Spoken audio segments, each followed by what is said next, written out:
মোল্লা বলছেন যে 2026-এ নওশাদ সিদ্দিকীকে না হারাতে পারলে রাজনীতি ছেড়ে দেবেন। দেখুন শওকত সাহেব কি বলছেন ওতে আমি পাত্তা দিই না। শওকত সাহেব তার যে পদে আছে সেই পদের তৃণমূল কংগ্রেসে অন্তত 200-400 নেতা আছে। আমার লড়াই মমতা ব্যানার্জির সাথে সরাসরি, আমার লড়াই সরাসরি শুভেন্দু অধিকারীর সাথে। তো ওই লেভেলে আমি লড়াই করব। চুনোপটি কি বলছে সেটাতে কান দিয়ে আমি আমার সময় নষ্ট করব না। তবে প্রসঙ্গ যখন তুলেছেন একটা কথা বলতে বাধ্য হচ্ছি, আমাকে হারাবার এত মনে বাসনা হচ্ছে কেন? আমার অপরাধটা কি? অপরাধটা এটাই, আমি দলিতের হয়ে কথা বলি, আদিবাসীর হয়ে কথা বলি, মুসলিমের হয়ে কথা বলি, অত্যাচারের যারা শিকার হচ্ছে তাদের পাশে থেকে অন্যায়ের বিরুদ্ধে কথা বলি। এই 26,000 যে চাকরি বাতিল হয়েছে রাজ্য সরকারের ব্যর্থতার জন্য, বৈধভাবে যারা চাকরি পেয়েছে তারাও আজকে রাস্তায়, যারা বৈধ পন্থায় চাকরি পেয়েছে তাদের পক্ষ আমি নিই। আমি অভয়ার পক্ষ নিয়ে অপরাধীদের বিরুদ্ধে কথা বলছি, এই জন্য আমাকে হারাবার শখ গিয়েছে। তবে সময় কথা বলবে। 2026 সালে শওকত মোল্লা কোথায় থাকে আগে নিজের জায়গাটা ঠিক করতে বলুন, পরে নওশাদের দিকে তাকাতে বলবেন। আর যে শুভেন্দু অধিকারী রাত দিন মানুষের মানুষে বিভেদ লেগে যাবে, যে শুভেন্দু অধিকারী কনভাই যাচ্ছিল সেখান থেকে আমাদের রাজ্যের এক আইপিএস অফিসার তিনি পাগড়ি মাথায় দিয়েছিল, তাদেরকে উদ্দেশ্য করে খালিস্তানি বলে দেখে দিল, সেই শুভেন্দু অধিকারীকে হারাবার তো একবার মনে বাসনা আসছে না কেন? প্রশ্নটা থেকে যাচ্ছে। আমি আবারও বলছি, আমার লড়াই মমতা ব্যানার্জির সাথে, আমার লড়াই শুভেন্দু অধিকারীর সাথে। ওই শওকত মোল্লার মতো চুনোপটির কথা জবাব দেয় আমি প্রয়োজন বোধ করি না। শওকত মোল্লা বলছেন নওশাদ নিজের পরিবারের লোকদের ধরে রাখতে পারছেন না, মুখ্যমন্ত্রীর বিরুদ্ধে বলছেন। দেখুন ব্যাপারটা হচ্ছে আমাদের পরিবারে কতটা ডেমোক্রেসি আছে তাহলে বুঝতে পারছেন। এটা তো ডেমোক্রেসি, যার যেখানে মনে হবে তার জন্য এটা সুইটেবল, সে সেখানে যেতে পারে। আমাদের পরিবারের অন্য একজন সদস্য মনে করেছেন তার জন্য তৃণমূল কংগ্রেসটা সুইটেবল, তাহলে গিয়েছে। যদি আমি গতকালকে বলেছি রাজনীতি করাটা অবশ্যই দরকার, তবে দল চয়নের ক্ষেত্রে সংযত হওয়া দরকার ছিল, কারণ চোরের দলে নাম লিখিয়ে দিয়েছে। তা আমার পরিবারের লোক কে কোথায় যাবে? 18 বছর হয়ে গেছে, তার ভোটাধিকারের পূর্ণ স্বাধীনতা হয়ে গেছে, সে নওশাদ সিদ্দিকীর কাছে সে জবাবদিহি করবে। চলো, চাকরি পেয়েছে তাদের চাকরি ফিরিয়ে দেওয়ার লড়াই। আমার লড়াইটা হচ্ছে অভয়ার বিচার পাওয়ার লড়াই, আমার লড়াইটা হচ্ছে পরিযায়ী শ্রমিকের সাথে থাকা লড়াই। তাহলে আমাকে হারানোর জন্য এত উঠে পড়ে লেগেছে কেন? একবারের জন্য শুভেন্দু অধিকারী নাম নিচ্ছে না কেন? যে শুভেন্দু অধিকারী রাত দিন হিন্দু মুসলমানের মধ্যে বিভেদ তৈরি হয়ে যাবে এ কথা বলে বেড়াচ্ছে, তাকে হারাবার চিন্তা ভাবনা নিচ্ছে না কেন বা বলছে না কেন? তারপরেও বলছি, কে হারবে কে জিতবে সময় কথা বলবে। 2026 সালের পরে তৃণমূল দলটা থাকবে নাকি সেটা এখন দেখার বিষয়। শওকত মোল্লা সরাসরি বলছেন যে 26-এ যদি আপনাকে না হারাতে পারে তবে রাজনীতি ছেড়ে দেবেন। উনি অনেক কথা বলেছিলেন মমতা ব্যানার্জি সম্পর্কে, যখন তিনি সিপিএম এ ছিলেন অনেক গল্প শুনিয়েছিলেন। বাস্তবের সাথে কি হয়েছে? আর ওনার যে চ্যালেঞ্জ, আমি মমতা ব্যানার্জির সাথে আমার চ্যালেঞ্জ, চুনোপুটিদের কথা আমি পাত্তা দিই না। আচ্ছা, অরূপ বিশ্বাস বলেছেন আজকে স্মার্ট মিটার নিয়ে,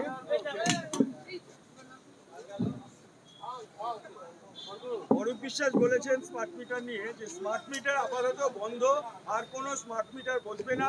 কেন্দ্রের চাপে স্মার্ট মিটারের পরিকল্পনা হয়েছিল, সাধারণের অসুবিধার কথা ভেবে প্রত্যাহার।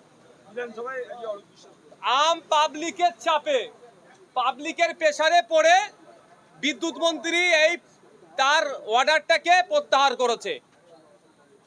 কেন্দ্র সরকার বিভিন্ন প্রজেক্টের কথা বললেও জন ওষুধ যে সেন্ট্রাল গভর্নমেন্টের যে ঔষধের যে মেডিকেল শপের যে ফ্যাসিলিটিস দিচ্ছে আমাদের ওয়েস্ট বেঙ্গলে ইমপ্লিমেন্ট হতে দিচ্ছে না। যেমন স্বাস্থ্যসাথী কার্ড আমাদের রাজ্যে আছে, সেন্ট্রাল গভর্নমেন্টেরও তাদের আয়ুষ্মান ভারত আছে, আমাদের রাজ্যে ইমপ্লিমেন্ট হতে দিচ্ছে না এই কার্ড। আর উনি আবার বলছেন কেন্দ্রের চাপে নাকি স্মার্ট মিটার। কোনো মতেই আমাদের রাজ্যে স্মার্ট মিটার আমরা বসতে দেব না। পাবলিক রাস্তায় নেমেছে, প্রতিবাদ করেছে, ভয় পেয়েছে, ওই জন্য হয়তো সাময়িকের জন্য তিনি বন্ধ রেখেছেন। কোনো মতেই আমরা আমাদের রাজ্যে এটা বসতে দেব না, গরিব মানুষকে শোষণ করতে দেব না। কিন্তু সুকান্ত মজুমদারও তো একই কথা বলেছে যে মানুষের কথা ভেবে আমরা স্মার্ট মিটার আপাতত করতে চাই না। সুকান্ত মজুমদার কখন কি বলে উনি জানেন না। কদিন আগে উনি বলছিলেন কেষ্টর আর কাজলের ঝামেলা নিয়ে উনি কেস্টের পক্ষে আছেন, আবার 2-4 দিন আগে ওনার প্রেস করে শুনলাম উনি কেস্টের বিপক্ষে কথা বলছেন। সুতরাং সুকান্ত বাবুর কখন কি বলেন উনি ঠিকঠাক জানেন না, ওনার কথা উত্তর দেওয়ার প্রয়োজন বোধ করছি না। আচ্ছা, আজকে বিজেপির বিধায়করা ওয়াকআউট করে বেরিয়ে যান। প্রথম কারণ হচ্ছে স্বাধিকার ভঙ্গের নোটিশ আনা হয় শুভেন্দু অধিকারীর বিরুদ্ধে, এবং তৃণমূল বিধায়করা যখন বাইরে বলেন তখন স্পিকার সেই বিষয়টি বাইরের বিষয় বলে, কিন্তু শুভেন্দু অধিকারী বললে এটাকে বলা হয় মুখ্যমন্ত্রী সম্পর্কে বলেছে। গতকাল লিডার অফ অপোজিশন আমাদের সেনাদের বীরত্ব নিয়ে যে রেজুলেশন এসেছে সের উপরে বলছিলেন, বলতে বলতে 4 জন বিধায়কের কথা উল্লেখ করছিলেন। সেই সময় স্পিকার স্যার বললেন বাইরে কে কি বলছে সেই বিষয় ভিতরে অত আলোচনা হবে না, এই ধরনের একটা মন্তব্য করেছিলেন। আজকে যখন লিডার অফ অপোজিশনের বিরুদ্ধে স্বাধিকার ভঙ্গের নোটিশ এসেছে, সেই সময় অপোজিশন চিফ হুইপ এই বিষয়টাকে আবার বলেন তিনি যে এইটা তো আমাদের মানে উনি ওনার পক্ষ থেকে বলছেন তাদের নেতা যখন এটা বাইরে বলেছে তাহলে এখানে চর্চা হবে কেন, এই নিয়ে একটা আলোচনা তর্ক বিতর্ক হচ্ছিল, অনেক চিৎকার চেঁচামেচি হচ্ছিল। স্পিকার স্যার কি বলছিলেন বা শঙ্করবাবু কি বলছিলেন সেটা আর শোনা যায়নি। আমি শুধু একা শুনতে পাইনি এরকম ব্যাপার নয়, যারা বিধানসভার মধ্যে রিপোর্টার সেকশনে যারা জব করছেন তাদেরও দেখবেন খোঁজ নিয়ে, তারাও বুঝতে পারেনি যে কি চিৎকার চেঁচামেচির মধ্যে কি কি কথা হয়েছে। আচ্ছা, অনুব্রত মণ্ডল নিয়ে আজকের আলোচনার প্রস্তাব দেওয়া হয়েছিল, সেই প্রস্তাব খারিজ করেছে স্পিকার এবং আলোচনা করতে দেওয়া হয়নি। আমার ব্যক্তিগত মতামত যদি জিজ্ঞাসা করেন তাহলে বলবো আলোচনা হওয়া দরকার। পুলিশ আমাদের সামাজিক বন্ধু, পুলিশের ফ্যামিলি তুলে, স্ত্রী তুলে, মা তুলে যেভাবে কর্যত ভাষায় আক্রমণ করেছে, অনুব্রত মণ্ডলের এতক্ষণ জেলে থাকা দরকার। যে অনুব্রত মণ্ডল, আমি ওকে যে প্রাণী তিহার জেলের ভাতকে নিজেকে শুধরাতে পারলো না, তাকে বাইরে থাকা অনুচিত, তাকে ধরে জেলের মধ্যে রাখা দরকার, তা নিয়ে চর্চা হওয়া দরকার। দুর্ভাগ্য আমাদের ওটা নিয়ে কোনো চর্চা হচ্ছে না, ওটা নিয়ে চর্চা হলে ভালো হতো, আমরা আলোচনা রাখতে পারতাম। উল্টে আমরা কি দেখলাম, যে পুলিশ কর্তা গাল খেলেন তার মাকে তার স্ত্রীকে কর্যত ভাষায় আক্রমণ করলে সেই পুলিশ কর্তাকে এক প্রকার শাস্তি দেওয়া হচ্ছে, তাকে জব্দ করা হচ্ছে। যেদিন প্রথম এই কল রেকর্ডটা ভাইরাল হয়েছে আমি আমার সহপাঠীদেরকে এটা বলেছিলাম, আমার মাথায় এসেছিল যে মমতা ব্যানার্জি অনুব্রত মণ্ডলকে বলেছিল বীরের আখ্যা দিয়ে তাকে জেল থেকে যখন মুক্তি হবে তাকে নিয়ে আসবো, সেই অনুব্রত মণ্ডলের কল রেকর্ড ভাইরাল করেছে, সাহস কত এরাকে কিন্তু ছেড়ে কথা বলবে না, আর সেটা বোঝা যাচ্ছে। তবে একটা কথা বলবো মিডিয়ার মাধ্যমে আমি পুলিশ কর্তাদের কাছে, যে এটা কিন্তু আপনাদেরই পাপের ফল ভোগ করতে হচ্ছে। আজকে একজন সিটদারা সোজা রেখেছিল বলে তার উপরে কোপ আসছে, সমস্ত পুলিশ কর্তারা যদি পুলিশের পার্সনরা যদি সিটদারা সোজা রাখে কজনের উপরে কোপ না পাবে, এটা মাথায় রাখা দরকার। নিরপেক্ষতা বজায় রেখে কাজ করুন। আজকে দেখুন দুর্ভাগ্য আমাদের, এত বড় গালাগালি দিল, পুলিশদের অপমান করলো, সিভিলিয়ান রাস্তায় নামতে দেখেছেন আপনারা? দেখেননি কেন? ডাক্তারের উপরে আক্রমণ হলে সাধারণ মানুষ রাস্তায় নেমে প্রতিবাদ করে, টিচারের উপর আক্রমণ হলে সাধারণ মানুষ রাস্তায় নেমে প্রতিবাদ করে, আর একটা পুলিশের উপরে আক্রমণ হলো সাধারণ মানুষ কিন্তু রাস্তায় নামলো না। পুলিশের নিরপেক্ষতা নিয়ে পুলিশের প্রতি সাধারণ মানুষের কি মানে বিরূপ চিন্তা ভাবনা তৈরি হচ্ছে, এটাও কিন্তু পুলিশ বন্ধুদেরকে ভাবতে হবে। পুলিশকে আমরা আমাদের কোনোদিন শত্রু ভাবি না, আমাদের সামাজিক বন্ধু ভাবি তাদেরকে। তা পুলিশদেরকেও তার যে দায়বদ্ধতা আছে সেটাও পালন করতে হবে। বীরভূমের এসপির কাছে এই বিষয়ে রিপোর্ট চাইলো national commission of women NCW. কিচ্ছু হবে না, ওসব রিপোর্ট বললে ঘোড়ার ডিম হবে। ন্যাশনাল হিউম্যান রাইটস কমিশন যাকে নটোরিয়াস ক্রিমিনাল বলেছে, সে বাইরে বাড়িয়ে ঘুরছে, বড় বড় নিদান দিচ্ছে। ন্যাশনাল হিউম্যান রাইটস কমিশনের দেওয়া সার্টিফিকেটে যে এখনো জেলের ভাত খাচ্ছে না। আর ওই রকম কত কমিশন আসলো গেল পশ্চিমবাংলাতে, ওই তৃণমূলকে এখন সমালোচনা হচ্ছে। বিজেপি আমার মনে হয় বিজেপি পাঠাচ্ছে ড্যামেজ কন্ট্রোল করার জন্য।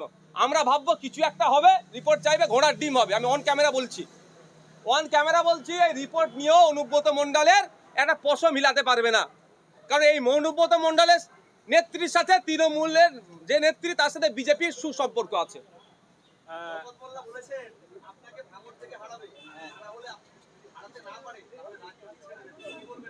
ও 2026 সালের পরে এমনি রাজনীতিতেও থাকবে না, ও তো এমনি তো রাজনীতি ছাড়তে হবে, টিআর জেলের ভাত খেতে হবে। দেখুন না, আচ্ছা, মহেশতলার দোকান নিয়ে একটা গন্ডগোল হয়েছে, অশান্তি, ব্যবসায়ীদের সঙ্গে খণ্ডযুক্ত উত্তেজনা, রবীন্দ্রনগর থানার পুলিশ ঘটনাস্থলে ফাটক নিয়ে। কি মহেশতলায় দোকান উচ্ছেদকে কেন্দ্র করে গন্ডগোল রবীন্দ্রনগর এলাকায়, যে জায়গাটা। দেখুন কি হয়েছে বিস্তারিত আমি জানিনি, তবে একটা কথা আমি বলবো যে সাধারণ মানুষ কেউ আইন হাতে তুলে নেবেন না।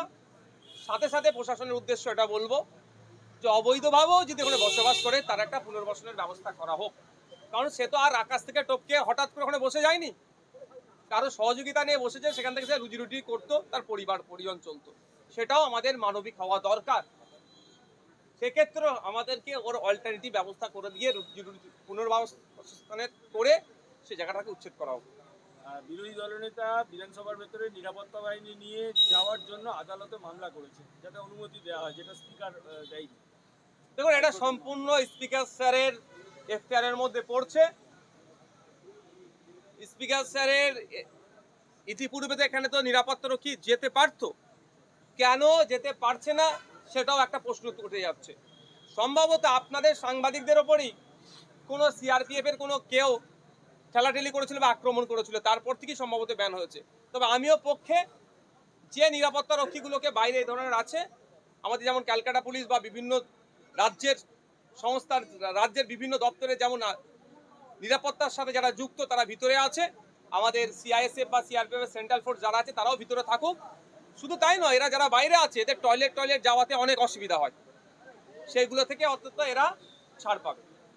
আচ্ছা, শওকত মোল্লার ওটা আগে বলেছিল, তখন অনেকে ছিল না। বলে দিচ্ছি, আবার রেকর্ড হয়ে গেছে। আরেকবার একটু ভালো করে বলে দেবে, আরেকবার একটু ভালো করে বলে দেবে। সবার কি কোশ্চেন করো? কোয়েশ্চেন করছি। শওকত মোল্লা বলেছে